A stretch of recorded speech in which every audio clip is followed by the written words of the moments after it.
Kami nak mendengar hadis tentang Dajjal dah lahir atau belum? Dajjal dah hadir. Mana bukti Dajjal dah hadir? Rabbana ya Rabbana, Rabbana ya Rabbana, Rabbana ya Rabbana, Rabbana ya Rabbana, Rabbana ya Rabbana.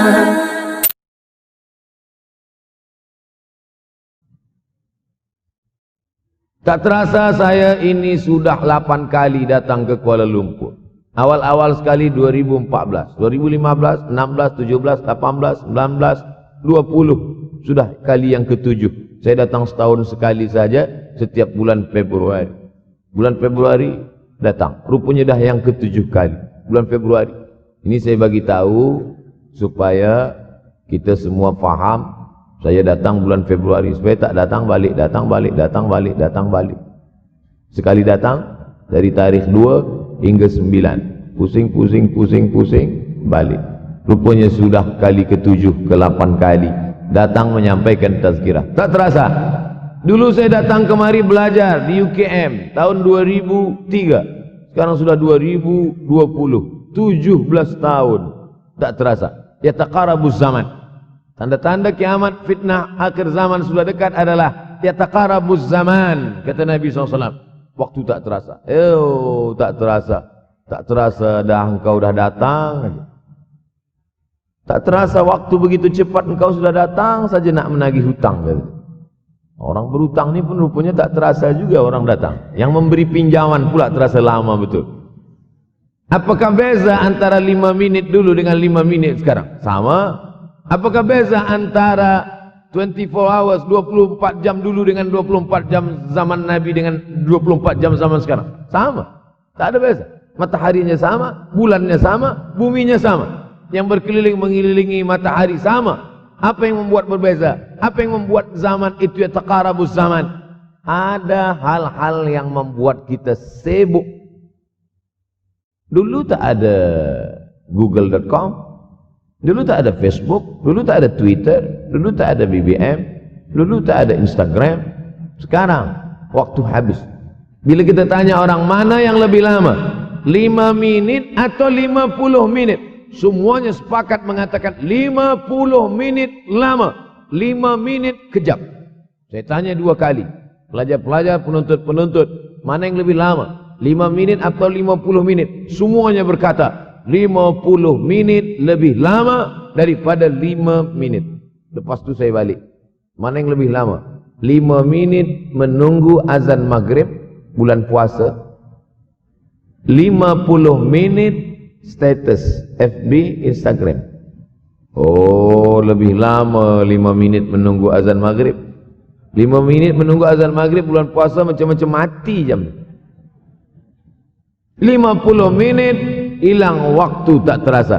Itu menunjukkan hadis Nabi itu, semakin saya baca hadis Nabi makin kuat keyakinan saya, makin kuat iman saya, makin hilang keraguan saya bahwa yang berbicara ini bukan manusia biasa, tapi dia dapat wahyu dari Allah. Wa ma yantiqu anil hawa in huwa illa wahyun yuha, melainkan wahyu dari Allah Subhanahu wa taala. Yataqarabuz zaman, masa begitu cepat berlalu tak terasa. Sebulan seperti sepekan, sepekan seperti sehari, sehari seperti sesaat.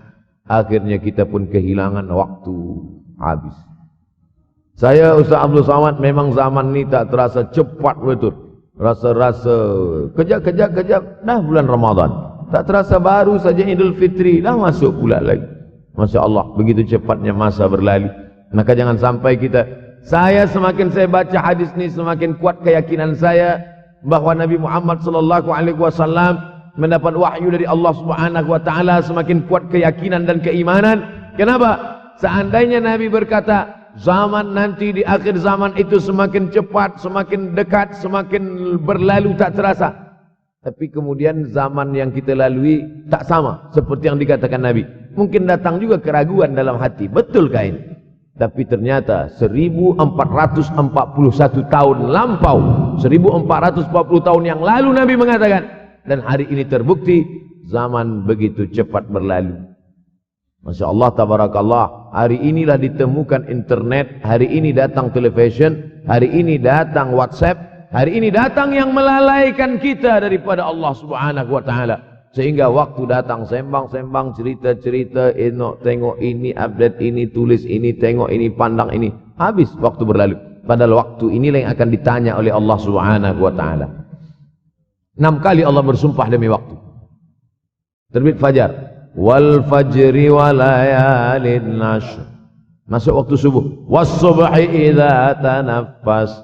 Masuk waktu duha. Wad duha wal laili idza saja.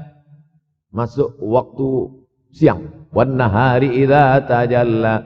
Masuk waktu asar. Wal asri innal insana lafi khusr. Masuk waktu malam. 2 kali Allah bersumpah demi waktu malam. Wal laili idza saja. Wal laili idza yaghsha. Kenapa hadis ini yang Ustaz bahaskan? Kami nak mendengar hadis tentang Dajjal dah lahir atau belum? Dajjal dah hadir. Mana bukti Dajjal dah hadir? Kurma bisan tidak lagi berbuah. Bila kurma bisan tidak berbuah, Dajjal dah nak datang. Kurma bisan sekarang sudah berkurang, tak berbuah. Lalu kemudian apa lagi? Ain Zuhar, mata air dari Ain Zuhar sudah kering. Sudah kering. Oleh sebab itu, tapi manakala dulu datang Habib Umar bin Hafiz, saya hadir majelis itu, adalah seorang bertanya, Habib, ya, Imam Mahdi dah lahir atau belum?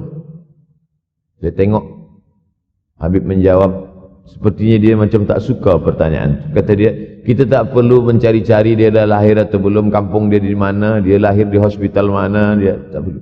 Yang perlu kita siapkan adalah iman dan takwa pengetahuan kita, supaya kita jangan sampai terkecoh, supaya kita boleh membezakan mana hak, mana batil, mana betul, mana salah, mana lurus, mana bengkok, mana hitam, mana putih. Sehingga dengan istiqomahnya kita beribadah ini, kita boleh membezakan mana Al-Masih yang original, yang asli, mana Al-Masih Ad-Dajjal. Makanya tadi sebelum salam kita berkata, Allahumma inni a'udzubika min azabi jahannam, wa min azabil qabri, wa min fitnatil mahya wal mamat, wa min syarri fitnatil masihid dajjal. Membaca, menghafaz 10 ayat di awal surah Al-Kahfi. Siapa yang menghafaz 10 awal ayat, hadis lain mengatakan 10 akhir, 10 awal 10 akhir, elok dua-duanya. Tapi Masya Allah, tabarakallah, anak-anak kita yang pakai jubah, pakai sorban putih ini, daripada tahfiz Quran, mereka tidak hanya menghafaz 10 awal 10 ujung, dari awal sampai ujung dia hafaz. 30 juzuk dia hafaz. Mudah-mudahan anak-anak kita penghafaz Al-Quran. Allahumma ja'al abna'ana wa banatina min huffazil Quran wal hafizat. Jadikan anak-anak kami menjadi para penghafaz Al-Quran, ya Allah, supaya selamat dia daripada fitnah Al-Masih Ad-Dajjal. Tapi saya pilihkan hadis tentang yang 5 ini. Dengan 5 ini kalau kita amalkan, insyaAllah Allah akan selamatkan kita dari fitnah akhir zaman ini. Yang pertama, manfaatkan waktu, kerana waktu di akhir zaman ini yataqarabuz zaman. Kerana waktu semakin dekat tak terasa, hilang, berlalu. Maka isilah waktu ini dengan ibadah. Jangan sampai ada waktu yang kosong. Duduk sejenak kosong berselawat. Allahumma salli ala sayyidina Muhammad wa ala ali sayyidina Muhammad. Allahumma salli ala sayyidina Muhammad wa ala ali sayyidina Muhammad. Sempat-sempatkan ambil wuduk solat duha walau 2 rakaat. Sempat-sempatkan sebelum tidur malam solat witir 3 rakaat. Supaya tidur kita sentiasa dalam wuduk, dan kita sempat solat witir. Andai mati kita malam itu, insyaAllah mati dalam keadaan husnul khatimah. Usolli sunnatal witri 3 rakaatin lillahi ta'ala. Nanti malam jaga, tidak witir lagi, hanya tahajud saja. Sempat-sempatkan solat tahajud. Elok amat sangat baik solat wuduk 2 rakaat. Usolli sunnatal wuduk rakaataini lillahi ta'ala. Selepas solat wuduk, solat sunat taubat. Solat sunat taubat rakaataini lillahi ta'ala. Selepas solat sunat taubat, solat sunat hajat. Solat sunat al-hajat. Selepas itu barulah solat sunat tahajud 8 rakaat. Nak tambah lagi 10, 12, 14, elok, tak salah, karena dia tiada batasan. Adakah sahabat Nabi yang melakukan ini? Ada. Qatadah bin Nu'man, dari selepas Isya sampai azan subuh. Imam Ahmad bin Ambal, dari selepas Isya sampai azan subuh. Bahkan mereka mengkhatamkan Al-Quran dalam tahajud mereka. Maka bahkan ada imam yang disebut dengan As-Sajjad, kerana banyak sujud kepada Allah Subhanahu wa ta'ala. Kerana akhir zaman ini godaan begitu besar. Dulu orang tengah malam tahajud, jam 2 malam, jam 3 malam dia bangun. Karena dia membaca hadis sab'atun yudhilluhumullah. Ada 7 golongan yang mendapatkan naungan Allah. Yauma la dhilla illa dhilluh. Hari itu tak ada naungan kecuali naungan Allah. Rajulun, ada seseorang. Zakarallah, dia berzikir mengingat Allah. Khalian, di tengah malam, tak ada manusia. Fafadat ainahu, menetes air mata. Maka yang pertama ini, jangan sampai kita kehilangan waktu. Kerana waktu kasaif. Waktu ini seperti pedang. Illam taqta'hu qata'aka. Kalau tidak kau patahkan dia. Kalau kau dapat pedang, patahkan. Sebab kalau tidak kau patahkan, dia yang akan memotong engkau, mematahkan tulang-tulang engkau. Waktu ini kalau tidak kita manfaatkan, kita akan ditanya tentang waktu kemana saja waktu yang sudah kau pakai. Inna sam'a, pendengaran, wal basar, penglihatan, wal fuad, hati, kullu ulaika kana anhu mas'ula. Semua akan disoal, semua akan diminta tanggungjawab di hadapan Allah. Kemana waktu yang sudah aku bagi dulu engkau pakai? Yang pertama nanti ditanya, la tazulu qadama 'abdin yaumal qiyamah. Kaki anak Adam tidak akan bergeser, tidak akan beralih dari tempat tegaknya pada hari kiamat hatta yus'al, sampai dia disoal, sampai dia ditanya. La tus'alunna yauma idzin 'anin na'im. Banyak yang akan ditanya nanti. Tapi Nabi bagi tahu, di antara yang akan ditanya dari sekian banyak nikmat itu 4. Yang pertama, an umrihi fima afnah. Umur kemana engkau habiskan? Hari ini ada anak-anak muda belia umurnya 17 tahun. 17 tahun habis menghafaz Al-Quran. 17 tahun habis iktikaf dalam masjid. 17 tahun habis berzikir, berjubah, bersorban, mengabdikan ilmu, berkhidmat kepada ulama. 17 tahun habis. Tapi ada pula yang dibalik, 71 tahun habis. Rumah, office, kopi. Rumah, office, kopi. Rumah, office, kopi. Batuk, mati. Habis. Apa yang dapat kita bawa menghadap Allah SWT? Yang pertama, yataqarabuz zaman. Yang kedua adalah wa yanqusul ilmu. Ilmu semakin berkurang. Kalau sudah ilmu berkurang, apa yang bertambah? Jahil. Kalau ilmu bertambah, jahil berkurang. Kalau ilmu berkurang, jahil bertambah. Mana ada orang jahil cakapnya didengar orang? Saya dulu awal-awal membaca hadis ini. Wa yanqusul ilmu. Ilmu berkurang, jahil bertambah. Rasanya tak mungkin, tak logik, tak masuk akal. Mana ada orang tak berilmu cakap dia didengar? Sekarang baru saya faham. Dulu orang tak berilmu ditinggalkan orang. Sekarang orang tak berilmu, asal dia pandai berbicara, dia akan didengar orang. Bahkan orang jahil pula punya channel. Apa namanya? Jahil.com. Orang jahil punya channel. Banyak pula follower dia daripada follower kita. Banyak pula viewer dia daripada viewer kita. Sebab apa? Sebab yang menyaksikan tiada berilmu, yang berbicara tiada ilmu. Oleh sebab itu maka kita galakkan menuntut ilmu di majlis-majlis ilmu. Untuk apa Abdul Somad sudah berumur 43 tahun pun masih pergi juga lagi ke Sudan belajar? Apa yang nak dicari ini? Tak lain tak bukan, mudah-mudahan kita termasuk orang yang sampai akhir hidupnya mencari ilmu, insyaAllah. Saya datang kemari bukan niat mengajarkan ilmu. Saya datang ke Malaysia tetap niatnya belajar mencari ilmu. Man salaka tariqan, siapa yang melangkahkan kaki melalui suatu jalan, yaltamisu fihi ilman, siapa yang melalui suatu jalan niatnya untuk mencari ilmu, sahalallahu lahu bihi tariqan ilal jannah, dimudahkan Allah jalannya menuju surga. Innallaha la yantazi'ul ilma intiza'an. Innallaha la yanzi'ul ilma intiza'an. Allah kalau mencabut ilmu, bukan macam mencabut pokok kayu dari tanah. La yantazi'ul ilmu intiza'an. Allah tidak mencabut ilmu macam mencabut pokok kayu dari tanah hingga ke akarnya, tidak. Lalu bagaimana ilmu ini dicabut? Biqabdil ulama. Dengan matinya ulama, maka habislah ilmu. Meninggal Imam Syafi'i, berkurang ilmu. Meninggal Imam Nawawi, berkurang ilmu. Meninggal Imam Fulan, berkurang ilmu. Maka yang hadir adalah al-juhala. Yang lebih menakutkan lagi adalah al-juhala bithawbil ulama. Orang jahil dengan pakaian ulama. Abdul Somad tidak mengatakan dirinya ulama. Saya selalunya membacakan ayat Quran, membacakan hadis Nabi, menyampaikan fatwa ulama. Tak pernah saya berceramah, bertausiah. Menurut saya, siapa saya? Siapa kita? Syafi'i manusia, saya manusia. Syafi'i boleh berfatwa, saya juga boleh berfatwa. Imam Syafi'i berfatwa Al-Quran 30 juzuk dalam kepala dia. Kita juzuk 30 pun kadang-kadang hilang. Imam Syafi'i balik dari masjid ke rumah, dia tutup telinga. Datang orang bertanya, Syafi'i, ya, kenapa engkau tutup telinga? Sebab bila aku dengar dari masjid ke rumah, semua yang aku dengar masuk tu semua aku ingat. Aku takut dia ingat di dalam, maka aku tutup. Kita, yang saya sampaikan tadi pun tak ingat. Oh, Ustaz mengejek kami, enggak. Jangankan yang mendengarkan, yang bercakap pun tak ingat. Nasib baik datang orang Jepun mengingatkan kita. Nah, ini, nama dia Sony. Manusia ini lupa. Oleh sebab itu maka yang kedua, akhir zaman, wa yanqusul ilmu, ilmu makin kurang. Maka bersyukur anak-anak yang dimasukkan ke rumah tahfiz. Kalau ada rumah tahfiz di kampung biasa, kalau ada rumah tahfiz di desa, dusun biasa, tapi ada tahfiz di tengah kota besar Kuala Lumpur, masih ada lagi rumah tahfiz Quran. Siapa yang mewakafkan rumah tahfiz? Siapa yang memberikan beras? Siapa yang memberikan duit? Siapa yang memberikan belanja? Siapa yang mengirimkan ustaz? Masya Allah, tabarakallah.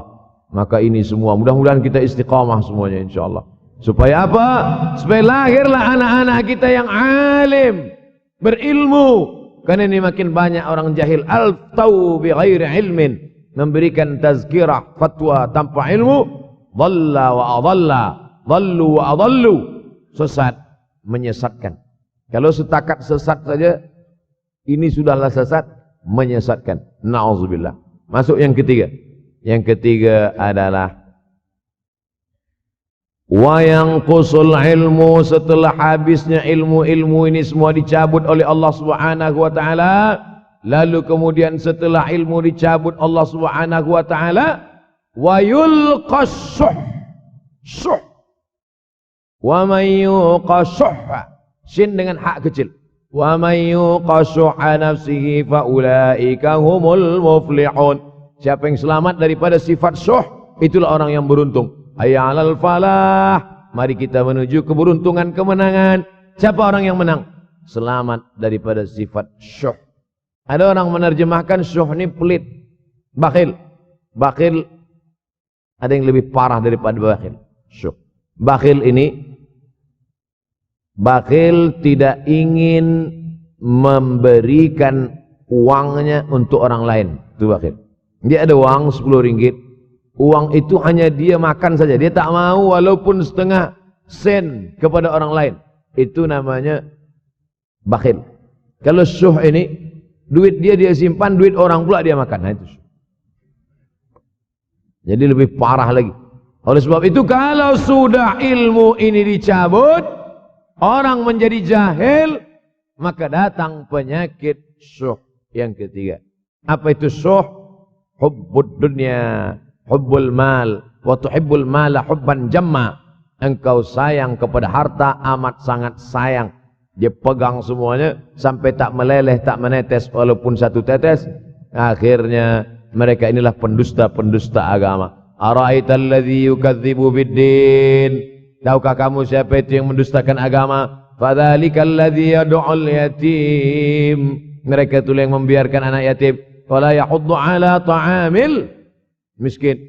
Dia tidak mempedulikan makanan orang miskin. Sebab apa? Bukan sebab tak ada harta, sebab syuh. Kenapa syuh? Sebab tak ada ilmu. Tak ada ilmu tentang akhirat. Dia pegang, dia simpan, mati, habis. Yang dia bawa hanyalah 1, 2, 3 helai kain kafan saja. Itulah mengapa Sultan Turki, Sultan Muhammad Al-Fatih, Sultan Abdul Hamid. Coba tengok gambar Sultan Muhammad Al-Fatih, Sultan Abdul Hamid Turki dulu. Sorban dia besar-besar. Saya dulu terkejut, lama saya tengok. Kenapa sorban orang Turki ini besar-besar? Lama-lama saya baca, rupanya sorban orang Turki itu kain kafan. Tuan-tuan, balik dari sini beli kain kafan 2 meter. Ikatkan kepala, bawa sembahyang. Supaya ingat mati. Bolehkah menyiapkan kain kafan? Baca kitab Tambihul Mughtarrin, peringatan bagi orang-orang yang tertipu. Di situ ditunjukkan banyak ulama, bahkan mereka menggali tanah di dalam rumahnya. Malam-malam dia tahajud, selepas tahajud dia duduk di dalam tanah itu supaya terasa bagaimana rasanya mati. Gali tanah 2 meter, masuk ke dalam. Tapi kalau nak buat itu kita saja dengan Allah. Jangan pula, banyak juga orang sekarang udah gali tanah masuk ke dalam, streaming pula. Hai guys, nak rasakan mata, mana boleh terasa. Kita saja masuk ke dalam, rasakan macam mana rasa. Sebab kalau cakap saja, marilah kita ingat mati, takutlah kita pada mati. Kita tak tahu bagaimana rasa mati. Kalau nak merasakan bagaimana rasa mati, nanti kalau ada orang mati meninggal dunia, masuk kita ke dalam. Kita sambut jenazah, kita letakkan, kita duduk, rasakan. Ketika Fatimah meninggal, Fatimah emak Sayyidina Ali meninggal, Nabi masuk ke liang lahat. Masuk Nabi ke liang lahat. Nabi berdoa di dalam. Ketika Utsman bin Maz'un meninggal, Nabi masuk ke dalam. Nabi pegang jenazah Utsman bin Maz'un. Meleleh air mata Nabi, turun ke misai, turun ke janggutnya, turun menetes sampai ke bawah. Merasakan bagaimana rasanya di dalam. Dulu saya pernah berjumpa dengan seorang pemuda, telinga dia pakai anting subang. Lalu kemudian saya tengok banyak tato dia. Saya tanya, macam mana cerita awak bertaubat dulu? Mak saya meninggal, Ustaz Abdul Somad. Lepas tu saya tegak di tepi kubur. Macam ada yang menolak saya dari belakang, masuk saya ke dalam. Masa masuk itulah terasa sejuk di kaki. Datang rasa takut saya. Makanya kalau ada orang yang sudah kita bagi tazkirah, bagi nasihat tak juga, nanti ada orang meninggal, bawa dia agak dekat, senggolkan sikit, jatuh. Gitu caranya supaya kita terasa mati ini, supaya apa? Hilangkan penyakit syuh, cinta harta, takut mati, dan membuat kita menjadi bakhil, pelit. Na'udzubillah. ربنا يا ربنا ربنا يا ربنا ربنا يا ربنا ربنا يا ربنا ربنا يا ربنا